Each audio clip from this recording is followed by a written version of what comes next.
आदाब नाजरीन, IA media में आपका इस्तकबाल है। मोहतरम नाजरीन, ख़बर है बिहार से। एक इल्मी चिराग ने अपने इर्तिहाल से किया अररिया को तारीक।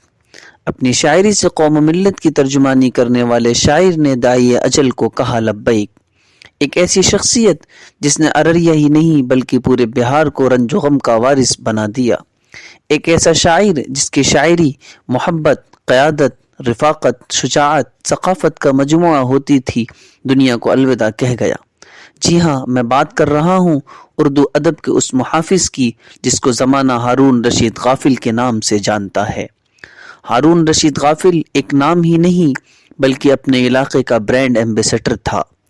उनके इंतकाल पुरमलाल पर पूर्णिया के दारुल उलूम ज़ियाउल इस्लाम ने एक ताज़ियती नशिस्त मुनअक़िद कर अपने चहीते शायर को खिराज अक़ीदत पेश की।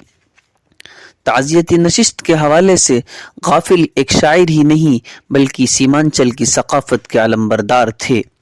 उनकी शायरी में पैगाम हयात होता था। वो अपनी शायरी के ज़रिया मुआशरे में फैली बुराइयों को ख़त्म करने की कोशिश भी करते थे। वो एक अच्छे शायर ही नहीं बल्कि एक बेहतरीन अनाउंसर और सहाफ़ी भी थे। उनके इर्तिहाल ने फिर एक बार साबित कर दिया कि जगह जी लगाने की दुनिया नहीं है, ये इबरत की जा है, तमाशा नहीं है। ताज़ियती नशिस्त की कुछ झलकियाँ पेश खिदमत हैं।